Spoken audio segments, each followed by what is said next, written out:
Hi, welcome back to Finca del Cielo. Today I thought I would do a quick video about some of the more challenging aspects of living off-grid. I think sometimes people think it's all, dancing with butterflies and it's all lovely. And actually the reality is far from that some days. Don't get me wrong, we love it here.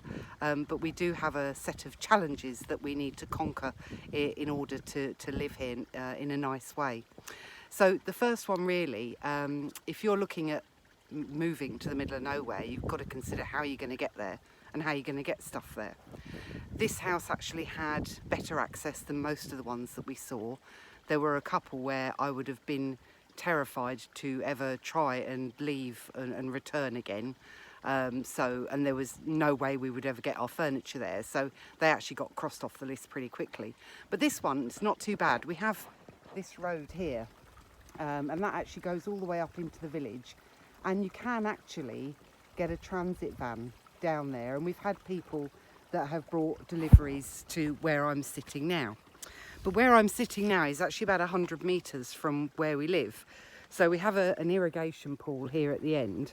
And then you have this incredibly sharp little left turn with holes and ditches either side.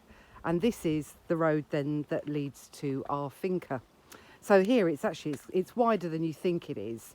But this is the reason why we do have a very small car.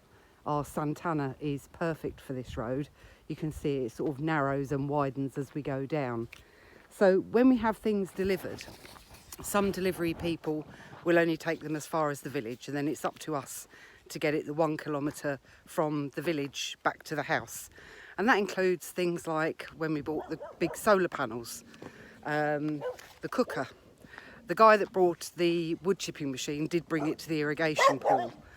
Sorry, that's next door's dogs. Next door they have a tiny finca with a little shed on it, and it's just for having their 3 dogs who bark at us every time we walk by, even though we've now lived here for 3 years. But there you go. So anyway, we carry on back down the road. I'm walking back now towards our finca. So you start to realise the challenges of getting things to the house. When we had our furniture delivered, that was all delivered to that irrigation pool that I was at. And of course then it's up to us then to find a way to get it up to the house. So when it's heavy stuff like cookers, the tiles for the kitchen and bathroom, when we bought those, it can be difficult. We have our 38-year-old Santana, which is perfect for getting up and down here. But obviously it is very old, you can't laden it down too much, so quite often it means doing several runs. But I'm going to turn you around again now because we've arrived at the entrance to our finca. So here we are, and as you can see, once you've got over the hurdle of getting it down this 100 metres, you've then got to get whatever you've got up this hill and onto our finca. So access is really, really important. Got a little helper today, this is Percy. So access is important to consider, because otherwise every time you buy something, it's going to be difficult to get it to where you want it. So the next thing on my list is the actual house. So these cortijos tend to be built with breeze blocks and then a cold cast plaster on the outside and on the inside. No damp proof course and no insulation. This makes them perfect for the summer, when they do actually stay cool all of the summer, which is lovely. But in the winter it does mean that they're very, very cold and very damp. So something else to consider as well. The next thing on my list, I do actually have a proper list here, is the compost loo and the wastewater. When we first arrived here, there was a flushing toilet and there was a cesspit outside. It didn't occur to us to ask how big is the cesspit. And of course this house was only really built so that the owners could come at weekends or maybe for a day during the week when they were coming to tend their orange trees. So the cesspit actually turned out to be minute. And the day we found that out was the day where we got up and there was raw sewage all over the top of the finca. So we then had to learn how to pump out our own cesspit because obviously a lorry that would empty it for you couldn't get to the house. So all these things suddenly become our problem. And at that point we said, obviously we've got a choice here. We can either dig out a huge cesspit or we can change to a compost loo. So we've got the compost toilet, but we still obviously have to get rid of the waste once a week from there. That's actually quite simple, especially now that we don't eat meat. We simply bury it into the ground and it composts really quickly once it's in the ground. Getting rid of wastewater can be a little bit more tricky.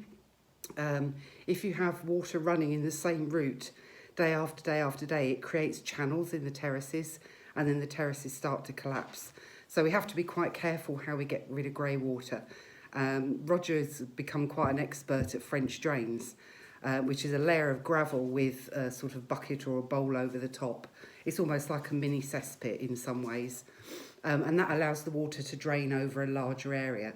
So the grey water from the kitchen goes down to the veg garden and waters the trees down there. And then the grey water from the bathroom goes out to what was the old cesspit and it waters the 2 trees out the front here. So nothing gets wasted. But you do have to keep an eye that you don't get big holes in the terraces. We have lost the rotavator once nearly down a big hole. The left wheel suddenly disappeared into the earth. So the next thing on my list is chickens. I always wanted to keep chickens, and so we got some. And with chickens come rats, and with rats come snakes. Now, since we've got Luna and Percy, we do have fewer snakes. In fact, I don't think we had one on the finca that we saw last year. Luna is rather partial to eating a snake or two, and she's more than welcome to them. But in the absence of the snakes to eat the rat population goes up. And that is something that we've had to get used to managing, and can be difficult because obviously you can't just lay poison everywhere because of the chickens and the dogs. On the subject of animals, I suppose really is ants. We get an awful lot of ants. They build aphid farms in the trees. So you go up into a tree to prune it and you suddenly realise that your head's itching. It's because your head is crawling with ants. Hence the use of good hats here when we are pruning the trees. The dust as well, that's another thing on my list. Trying to keep the house clean is actually really, really difficult. And the dust just gets into everything and it gets everywhere. It can be quite tiresome at times, but it's just all part and parcel of living here. Some people say to me sometimes, well, you don't look very brown considering you live in Spain. You're not very tanned. And that's because we do not sunbathe here. We would be eaten alive. We don't believe in using sprays that have got DEET in. We have managed to find a natural one that's actually quite good. And in the summer, we do wander around, obviously, in shorts and T-shirts. Way too hot to wear more than that. But it's not the sort of place where you can lie down and sunbathe. You would still get eaten alive, and then you get covered in dust as well. So yeah, that's why I don't always look like I live in Spain. And I think probably one of our most challenging things is living on the solar. Most of the year it's an actual breeze. It's so easy because of the vast amounts of sunshine that we get here. But on cloudy days and during the winter when the days are shorter, it can be a little bit more of a challenge. But the longer that we're here, the less reliant we have become on electricity. Everything is done by hand. We have hand crank versions of everything. And for really bad days, we do have the generator backup. And that's important to have that backup. But during the winter, we normally have to, if we've had the solar, if we've had electricity on during the day, everything has to be turned off at like 3 o'clock if we want to have an hour or two of Wi-Fi in the evening. But really these days we do find the main use of electricity is charging up our phones and for the Wi-Fi simply so we can keep in touch with family. So I think if the day ever comes where we don't need our phones anymore and we can throw them into the sea, I think we'd need very, very little electricity to survive. And I think one of the challenges as well has been the amount that we've had to learn. Huge amount we've had to learn. All of the skills that we had from our old lives and our old jobs are totally useless here. You know, being able to excel at sales, for example, or be a great lorry driver. Well, actually, Roger's driving skills have come in handy here for getting up and down that ridiculously small lane. But we've had to learn a whole new set of skills, like growing our own food, like what to do with the trees. And that has been fun, but also there has been so much more. We didn't know what we didn't know, if that makes sense. And so you come across a problem and go, oh, what do I do about this? And you have to fathom out a way, so you have to get a little bit creative and inventive. And we always try to solve things with what we've already got on the thinker rather than going out and buying things. You could, you know, in our old lives, if you had a problem, you could just throw money at it and it would solve it. That doesn't work here. You actually have to get your hands dirty and work out a way yourself. So that's just a few of the reality checks of living off-grid. I wouldn't change it for the world, don't get me wrong.